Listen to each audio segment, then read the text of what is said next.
Good evening बच्चों, मेरा नाम नीलम मौर्य है। मैं जयंतीलाल वैष्णव मार्ग मनपा माध्यमिक हिंदी शाला की हिंदी की शिक्षिका हूँ। आज मैं आपको एक नए लेसन के साथ लेकर वापस से उपस्थित हुई हूँ। Welcome to my Google classroom. कक्षा 9वीं हिंदी कुमार भारती। पाठ का नाम चेतना। लेखक का नाम डॉक्टर एपीजे अब्दुल कलाम। इनका जन्म 15 अक्टूबर 1931 धनुषकोडी, रामेश्वरम, तमिलनाडु में हुआ था।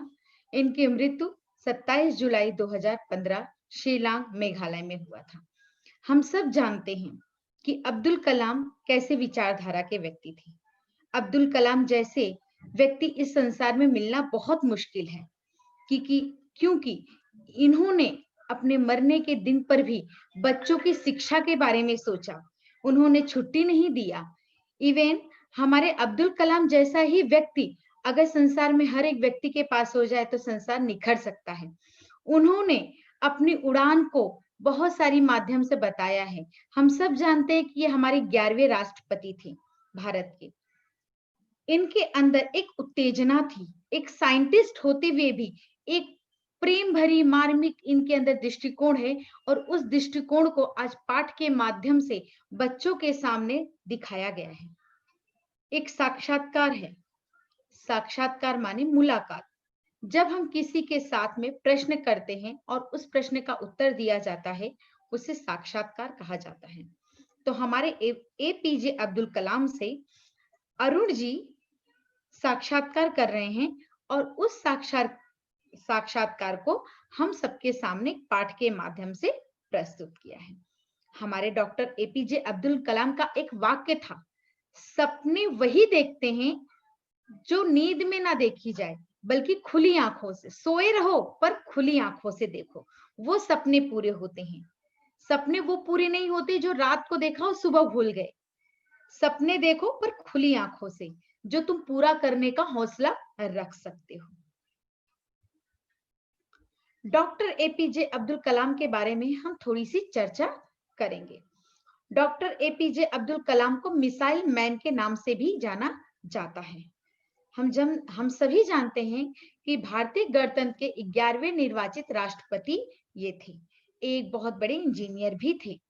इन्होंने संसार में सपनों को पूरा करना है, कैसे करना है, इस बात पर जोर दिया। और जो शरीर है, ये शरीर नश्वर है, इस पर भी उन्होंने लोगों को जागरूक किया है। इनकी प्रमुख कृतियां हैं India my dream, envisioning an empowered nation, technology for societal transformation, चिंतन परक रचनाएं हैं, wings of fire, scientist is the president, आत्मकथात्मक रचनाएं हैं। जैसा कि मैंने पहले भी बताया आपको, साक्षात्कार साक्षात्कार दो या दो से अधिक व्यक्तियों के बीच में बातचीत एवं विचारों का आदान प्रदान साक्षात्कार कहलाता है। इसमें एक या कई व्यक्ति किसी एक व्यक्ति से प्रश्न पूछते हैं और वह व्यक्ति इन प्रश्नों के उत्तर देता है या इन पर अपनी राय व्यक्त करता है। आजकल हम टीवियों पे भी देखते हैं, जब न्यूज पे आता है तो बहुत सारे लोगों से बातचीत हुई जाती है। कहते हैं प्रश्न डिबेट की तरह होता है, प्रश्न पूछा जाता है और उसके आंसर दिए जाते हैं।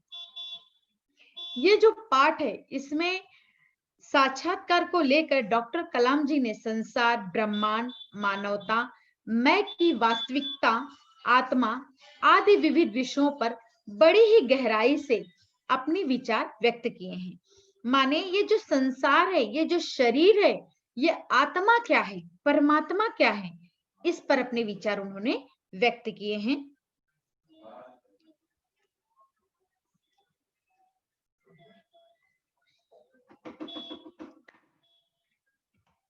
अरुण जी कहते हैं, इस विशाल वट वृक्ष के नीचे बैठकर कितनी गहन अनुभूति होती है। त्रिपुरा के शिल्पकारों ने बांस की कितनी सुंदर कुटी बनाई है। तो डॉक्टर कलाम जी कहते हैं, सचमुच कुटी तो बहुत सुंदर है, इसीलिए मैंने इस कुटी का नाम अमर कुटी दिया है। अरुण एकदम अचंभे में हो जाते हैं। कहते हैं, आपने इसे अमर कुटी का नाम ही क्यों दिया? फिर डॉक्टर कलाम जी कहते हैं, यहाँ बैठकर मुझे कुछ ऐसी अनुभूति होती है जो अमर है। यहाँ बैठकर संसार की सारी घटनाएं किसी अनदेखी शक्ति की लीला भर नजर आती है। मन, आकाश और अंतरिक्ष का विन्यास एक जैसे लगता है। माने जब मैं यहाँ बैठता हूँ, मुझे ऐसे महसूस होता है जैसे संसार सब कुछ यहीं पर समाप्त हो गया है। संसार का, आकाश का, अंतरिक्ष का, धरती का, सबका मेल यहीं पर हो गया है, मुझे यहाँ प्रतीत होता है बैठने के पश्चात। फिर अरुण जी कहते हैं, जी लेकिन मन का संसार तो बहुत ही अव्यवस्थित और बड़ा भ्रांति भरा है। भावों, अनुभूतियों और कल्पनाओं के कैसे कैसे बहुरंगी स्वरूप देखने को मिलते हैं। कभी यह तो कभी वह। इसके विपरीत यह संसार तो बड़े व्यवस्थित रूप से संचालित होता है। माने अरुण जी को बहुत कंफ्यूजन होता है कि कोई आंतरिक रूप से इतना कैसे संतुष्ट हो सकता है, क्योंकि मन में पता नहीं कितनी सारी कल्पनाएं होती हैं। वो कल्पनाएं कभी पूर्ण नहीं होती हैं, कभी एक दूसरे से संबंधित नहीं होती हैं। तो फिर यहाँ पे कैसे ये सब एक जैसे मिल जा रहे हैं, बहुत कंफ्यूज होते हैं। तो फिर डॉक्टर कलाम उन्हें समझाते हैं, ये संपूर्ण ब्रह्मांड तो निश्चित व्यवस्था के अंतर्गत निरंतर गतिशील है, परंतु संसार के विषय में तो ऐसा नहीं है। यहाँ तो बड़ी अफरा तफरी है। जिस प्रकार सृष्टि के बाह्य संसार के संचालन के लिए कुछ निश्चित नियम है, जैसे गुरुत्व का नियम, वायुगतिका का नियम, संचालन के भी निर्धारित नियम हैं। इन नियमों के समझ से जीवन के अनुभवों को बेहतर ढंग से समझा जा सकता है। एक बार अपनी आत्मा के संपर्क में आ जाने पर मनुष्य मानो इस ब्रह्मांड के केंद्र बिंदु के रूप में क्रियाशील हो जाता है। माने डॉक्टर कलाम जी कहते हैं, यदि एक बार मनुष्य ने अपनी आत्मा को पहचान लिया तो संसार में हर चीज को पहचान लेगा। फिर उसे कभी किसी चीज की प्रॉब्लम नहीं होगी, कभी वो परेशान नहीं होगा, क्योंकि उसे आत्मा से मेल हो जाएगा। तो समझ जाएगा कि संसार पूरा नश्वर है, फिर क्यों मैं यहाँ परेशान हूँ। तो ये बाहरी जो अफरा तफरी है, बाहरी संसार में जो मोह माया है, उन सबको वो भूल जाएगा, तब जब उसे आत्मा का ज्ञान हो जाएगा। अरुण जी फिर कहते हैं, संपूर्ण ब्रह्मांड का केंद्रबिंदु बनना तो सचमुच एक महान अनुभूति है, लेकिन इसका अभिप्राय क्या है। माने अच्छी बात है, अगर हम पूरे संसार के केंद्र बिंदु बन जाते हैं, ये तो बहुत अच्छी बात है, लेकिन इसका ज्ञान कब होगा, इसका अभिप्राय क्या है, इसका अर्थ क्या है। फिर डॉक्टर कलाम जी कहते हैं, ब्रह्मांड के केंद्र बिंदु के रूप में क्रियाशील होने पर आप यह अनुभव कर सकते हैं कि यहाँ संयोग जन कुछ भी नहीं है, हम सभी एक दूसरे से संबंध हैं। यहाँ एक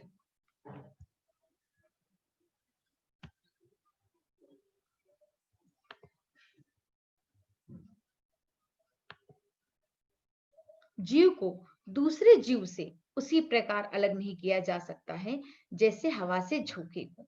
माने फिर डॉक्टर कलाम जी कहते हैं, जब आत्मा से मेल हो जाता है तब कभी कोई मतलब मन में भेद नहीं रहता।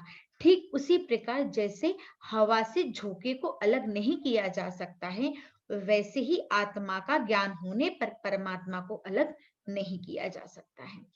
फिर अरुण जी कहते हैं, कितना सुंदर विचार है, शाश्वत है, अंतः संबंधता है, जन्म से भी पहले घटित हुई घटनाओं का प्रभाव अब भी आपके सामने है, और जो लोग आपसे पहले हुए हैं वे भी किसी ना किसी रूप में आपके साथ हैं। फिर डॉक्टर कलाम जी कहते हैं, हाँ, इस शाश्वत अंतर संबद्धता का अर्थ है, यहाँ एक का अंत होता है, वहीं से दूसरे का आरंभ होता है। केवल उस समय में हमें उसका ज्ञान नहीं होता है। सभी प्राणियों में कुछ गहन और व्यापक अर्थ निहित होता है, जिससे प्रायः हम अनभिज्ञ होते हैं। माने यहाँ पर वो कहते हैं, अरुण जी, इसका मतलब ये कहने का अर्थ है, एक जन्म लेता है तो दूसरा मरता है, फिर वो कभी खत्म ही नहीं होता होगा। फिर डॉक्टर कलाम जी कहते हैं, हाँ, ये आत्मा कभी नहीं मरती, ये तो शाश्वत है। शाश्वत का अर्थ है जो कभी ना मरे, हमेशा जिंदगी भर चलती रहे, जीवन संसार हमेशा चलती रहे, वही तो शाश्वत होता है। कहने का अर्थ है एक मरता है दूसरा जन्म लेता है, लेकिन इसे पूर्व जन्म का ज्ञान नहीं होता है। इसके बारे में भागवत गीता में पूर्ण रूप से विस्तार में बताया गया है कि जब मनुष्य जन्म लेता है, जैसे ही जन्म लेता है वैसे उसकी मृत्यु निश्चित हो जाती है, और जैसे मृत्यु निश्चित होती है वैसे ही दूसरे जन्म के लिए उसकी तैयारी हो जाती है। माने ये एक जीवन चक्र है जो कंटिन्यू चलता रहता है, कभी रुकता नहीं है। फिर अरुण जी कहते हैं, एक एग्जाम्पल देते हैं, जैसे सूढ़ी माने कैटरपिलर। हम लोगों ने कभी पेड़ के पत्तों पे कीड़ा देखा होगा लंबा लंबा, जिसके बहुत सारे पैर रहते हैं, वो पत्तों को खाता है, उसको कैटरपिलर बोलते हैं। जब ये अपने शरीर को त्यागता है, तब इसे याद नहीं रहता कि मैं पिछले जन्म में तितली था, जबकि ये पिछले जन्म में तितली रहता है, पर उसे इस बात का ज्ञान नहीं रहता है। फिर डॉक्टर कलाम जी कहते हैं, इसका बोध होना कि हम सभी एक भव्य आकृति का हिस्सा हैं, बड़ा जरूरी है। यह ब्रह्मांड किसी निश्चित प्रयोजन के बिना ना तो बना है, ना ही चल रहा है। हम सभी को इस महानाटक में एक पात्र की भूमिका में स्वयं अपना अपना कार्य करने में विश्वास रखना होगा। माने यहाँ पे डॉक्टर कलाम जी कहते हैं, जैसे हम लोग एक नाटक देखते हैं, एक फिल्म देखते हैं, उसमें सबका एक कैरेक्टर निश्चित होता है कि माने तुम ये काम करोगे, तुम्हारा कैरेक्टर लड़की का है, तुम्हारा कैरेक्टर पिता का है, तुम्हारा कैरेक्टर माता का है, तुम्हारा कैरेक्टर बच्चे का है। तो जिस तरह चरित्र दिया जाता है पिक्चर में, बच्चा या व्यक्ति वैसे ही अपना भूमिका निभाता है। तो डॉक्टर कलाम जी कहते हैं कि इस संसार में भी रहने वाले जितने भी जीव हैं, वो सब एक चरित्र अपना रहे हैं, एक नाटक खेल रहे हैं। जिस दिन उनका नाटक खत्म हो जाएगा, जिस दिन उनका भूमिका खत्म हो जाएगी, उस दिन उनका अंत हो जाएगा, फिर उनको नए भूमिका में जाना है। कहने का अर्थ है, यहाँ पे आध्यात्मिक की बात कही गई है कि डॉक्टर कलाम जी कहते हैं कि अगर व्यक्ति एक रूप में है, अगर अपनी भूमिका निभा लिया है, तो अब उसे दूसरी भूमिका निभाने के लिए मरना पड़ता है। जैसे हम लोग फिल्मों में देखते हैं, दूसरी फिल्म में दिखाने के लिए वो मर जाता है या कुछ ना कुछ उसको दिखाया जाता है।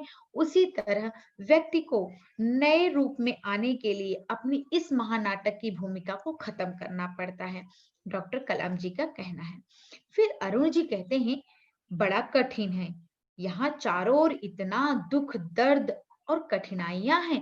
कैसे किसी को यह एहसास हो पाएगा कि वह एक महानाटक के पात्र के रूप में अपनी भूमिका अदा कर रहा है। माने इस संसार में कितनी प्रॉब्लम्स है, कितना दुख है, फिर कैसे किसी को पता होगा कि वो एक नाटक रचा हुआ है, एक चरित्र में है। उसे इस बात का कहाँ ज्ञान रहेगा, क्योंकि इस संसार में तो आने के बाद दुखों में घिर गया है। फिर डॉक्टर कलाम जी कहते हैं, यथार्थ के संबंध में निजी स्वीकृति अथवा अस्वीकृति का कोई महत्व नहीं होता है। यह विवश मानसिकता के चलते किए गए दंभ प्रदर्शन की तरह निरर्थक है। दुनिया में दुख, दर्द और कठिनाइयों के साथ साथ कितना प्रेम, सौंदर्य और आनंद भी तो है। जब हम अपने चारों ओर व्याप्त सौंदर्य और आनंद की ओर से अपनी आंखें मूंद बंद कर लेते हैं, तो हम कष्ट ही भोगते हैं। मनुष्य जीवन एक साहस भरी अस्मिता है, जिसकी अनुभूति पाने के लिए हमें अपने जीवन के प्रति पारदर्शी बनना ही होगा। माने डॉक्टर कलाम जी कहते हैं, यदि मनुष्य ने इस संसार को अपना सब कुछ मान लिया कि ये संसार ही मेरा सब कुछ है, तो दुख से घिरा रहेगा। जिस दिन उसने अपने संसार को मोह से हटा लिया, उस दिन उसे इस संसार का ज्ञान हो जाएगा। पर वो इस संसार में रहने के बाद ये मोह कभी हटाता ही नहीं है।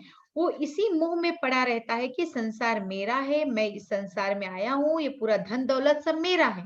इस कारण से उसे दुख होता है। ये नहीं जानता कि आंखें बंद होते ही सब कुछ मिट जाएगा मेरा। इस कारण से संसार में रहने वाला व्यक्ति कष्टों से घिरा होता है। उसे अपने जीवन को पारदर्शी बनाना पड़ेगा। पारदर्शी का माने वास्तविकता का ज्ञान करना ही पड़ेगा। अरुण जी कहते हैं, तो लोग ऐसा क्यों नहीं करते हैं?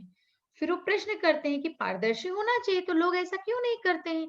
फिर डॉक्टर अब्दुल कलाम कहते हैं, क्योंकि हम भ्रमवश स्वयं को ही अपने जीवन का केंद्र मान बैठते हैं। ऐसी स्थिति में हम सदैव इस उम्मीद में रहते हैं कि दुनिया समाज में होने वाला प्रत्येक कार्य हमारे अनुकूल और हमारे लाभ के लिए ही हो। माने हम ये मान बैठते हैं कि संसार में जो भी काम हो, जैसा भी हो, वो हमारे हित के लिए हो, हमारे अनुसार हो।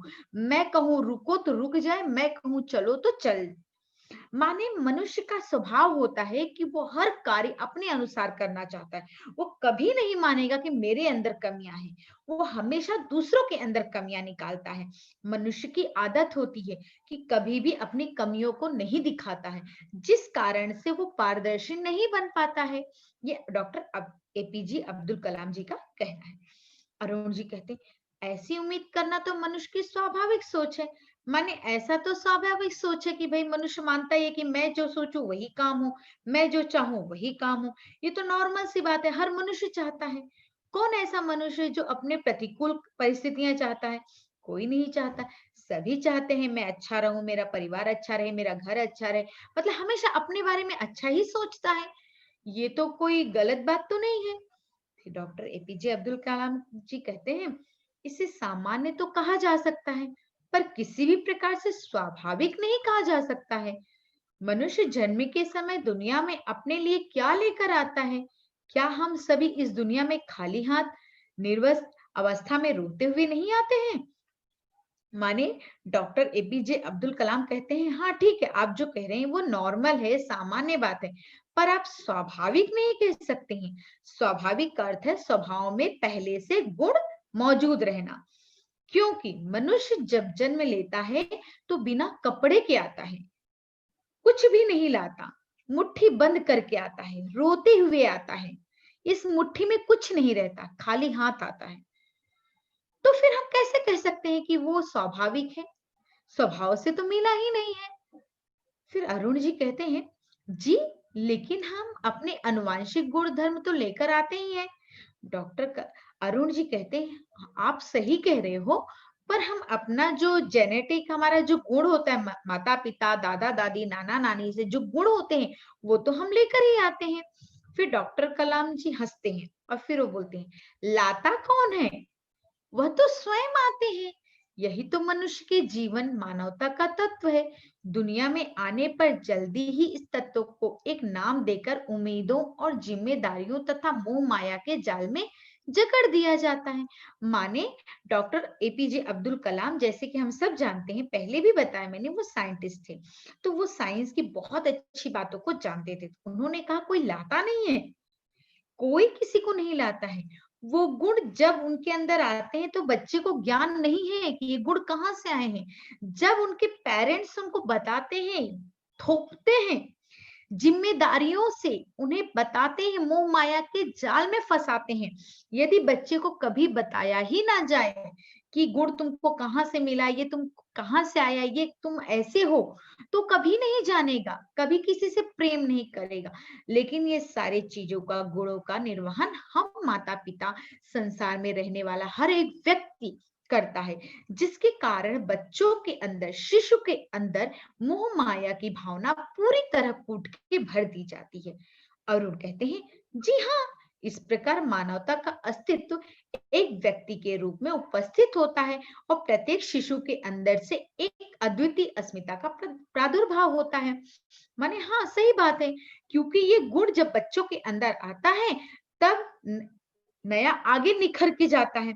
जब दादा से नाना से गुण आते हैं बच्चों के अंदर तो आगे बढ़ते जाएंगे। तो माने गुणों का प्रादुर्भाव होता है ना, सही बात है, और वो अस्मिता बनी रहती है।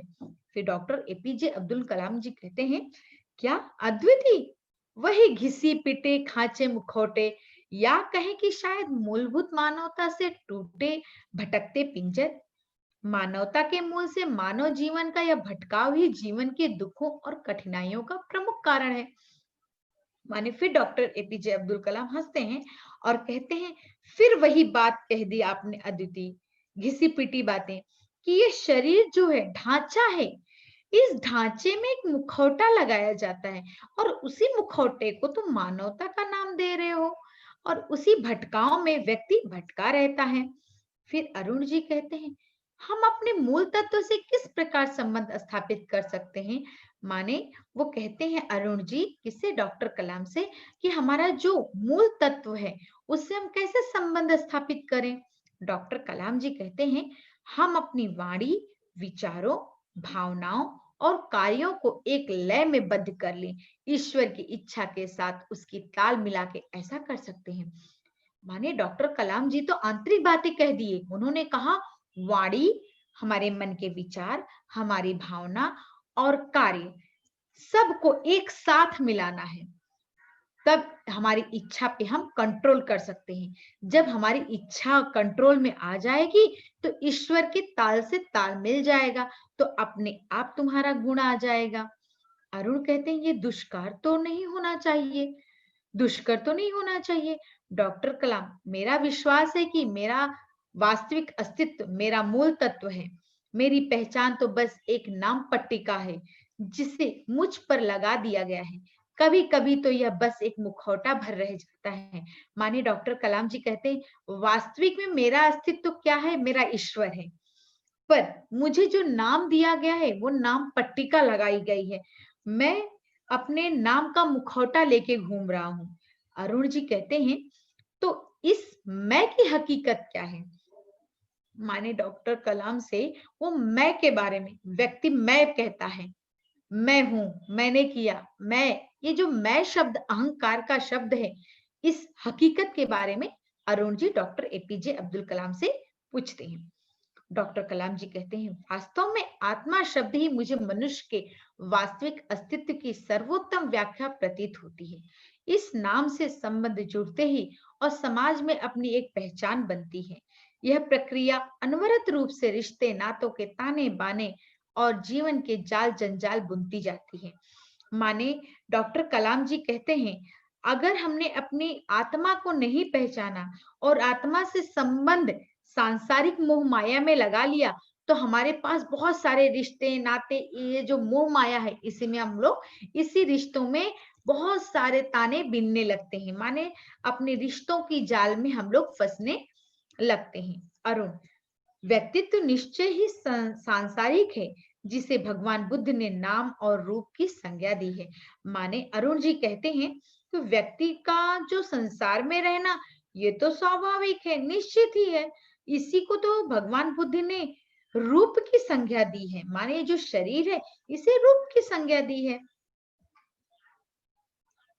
तो डॉक्टर कलाम जी कहते हैं ऋषि अष्टावक्र ने अपनी अष्टावक्र गीता में लिखा है आप ना तो पृथ्वी, जल, अग्नि, वायु और ना ही आकाश हैं।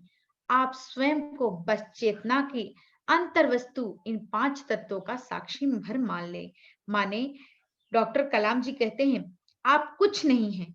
इस बात का पूरा खुलासा ऋषि अष्टावक्र ने अपनी गीता में दिया। अपना वश अष्टावक्र जो गीता लिखी है उसके अंतर्गत बताया है कि संसार में ये जो शरीर है, ये शरीर मात्र 5 महाभूतों से बनी है, पृथ्वी, जल, अग्नि, वायु और आकाश। जब हम मर जाते हैं तो ये पूरे तत्व अपने अपने में जाके विलीन हो जाते हैं।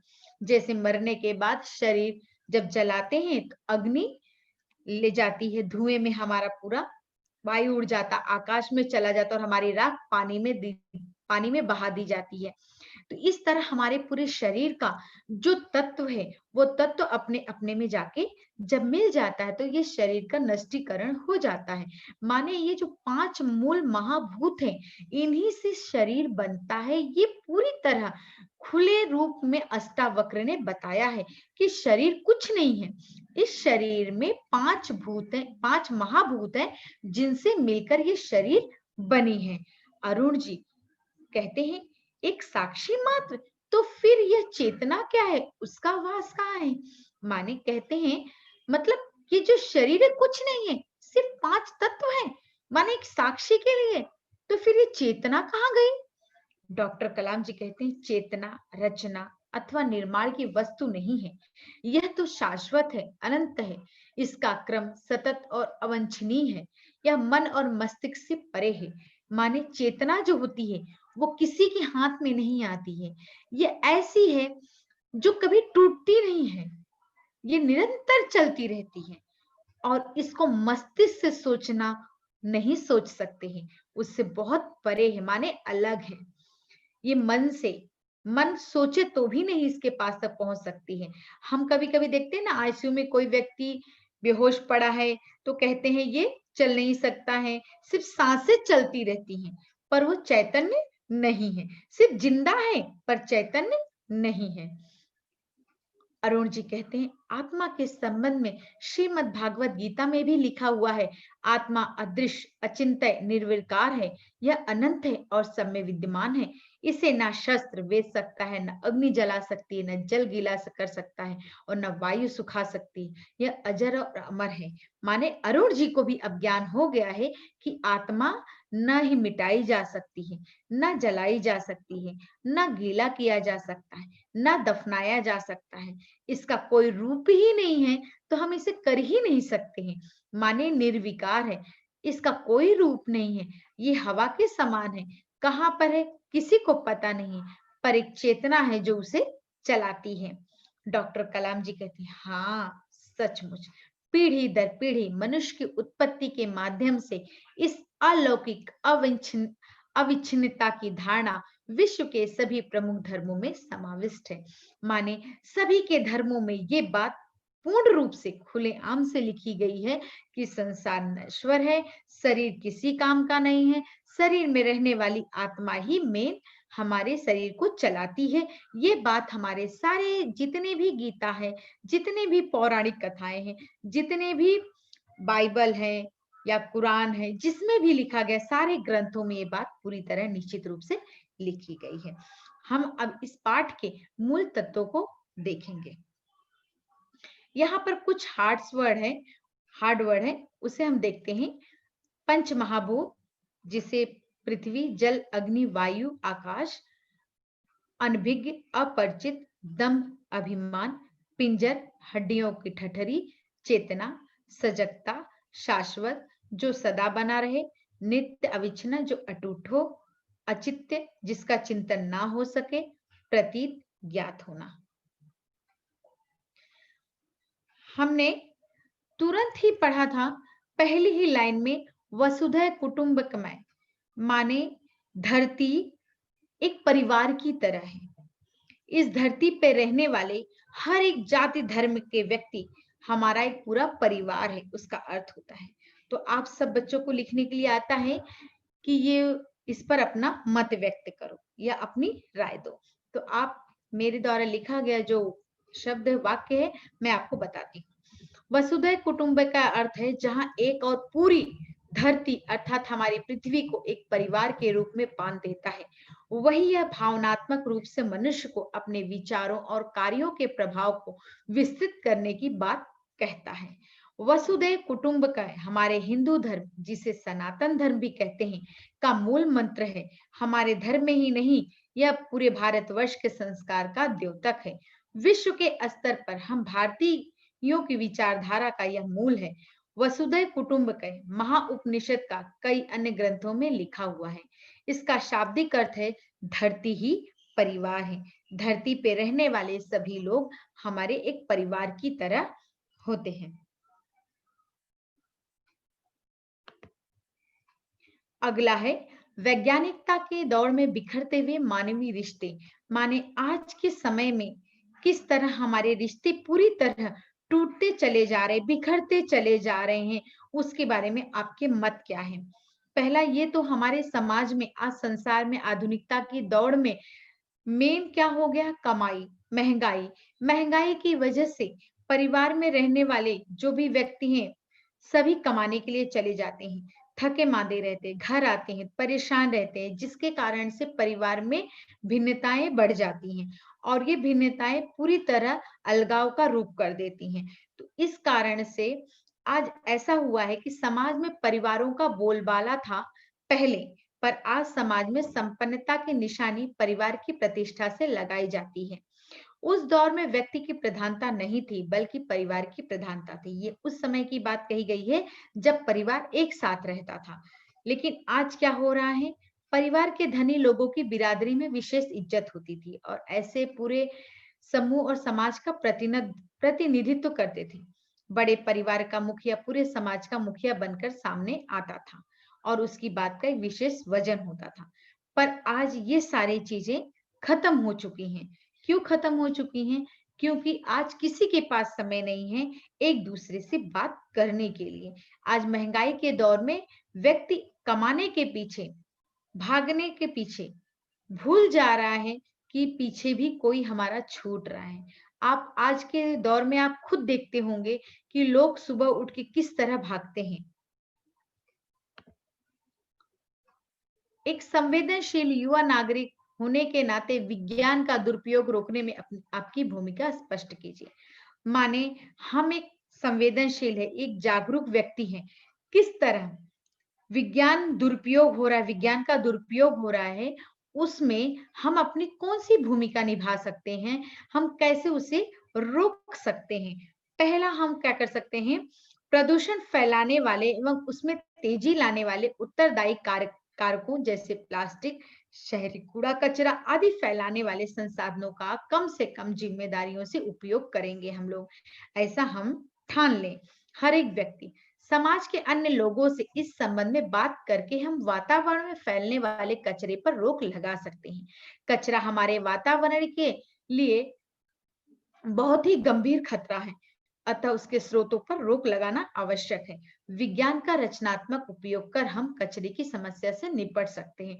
माने हम एक व्यक्ति हैं, संसार में रहते हैं, कर्तव्य है, कर्तव्य हो अपना कर्तव्य निभाने के लिए जो भी आपसे बन सकता है, जो हमारे संसार को या हमारी धरती को नष्ट कर रहा है, उसे रोकने के लिए आप जो कुछ कर सकते हैं, आप अपनी तरफ से लोगों को जागरूक करिए और जिस तरह अभी मैंने आपको बताया कचरा वगैरह फेंकना, उन सबको रोक लगा के एक कचरा कुंडी आज तो हमारे यहाँ पे स्वच्छता अभियान की वजह से काफ़ी प्रॉब्लम्स कम हो गई है, प्रदूषण कम हो गया है। इस तरह हम भी लोगों को जागरूक कर सकते हैं। तो आज हमने दिए गए मुद्दों पर चर्चा की। अमरकुटी किसे कहा गया? मन और संसार दोनों में कैसे अंतर होता है? जीवन चक्र क्या है? संसार में महान नाटक में अपनी-अपनी भूमिका क्या होती है? जीवन के प्रति पारदर्शी बनना, मानवता के मूल से मानव जीवन का भटकाव ही जीवन के दुखों और कठिनाइयों का प्रमुख कारण है। मैं की हकीकत क्या है? ऋषि अष्टावक्री अष्टवक्र गीता। चेतना क्या है? उसका वास कहाँ है? आत्मा क्या है? पंच महाभूत क्या? आज हमने इन दिए हुए मुद्दों पर चर्चा की।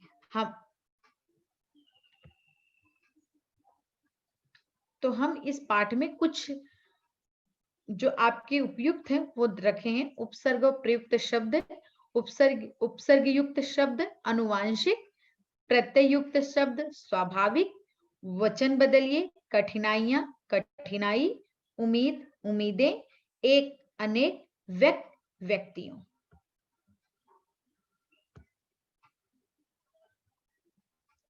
तो आज हमने देखा चेतना पाठ को और आपके सामने उनकी पूरी साक्षात्कार को बताया।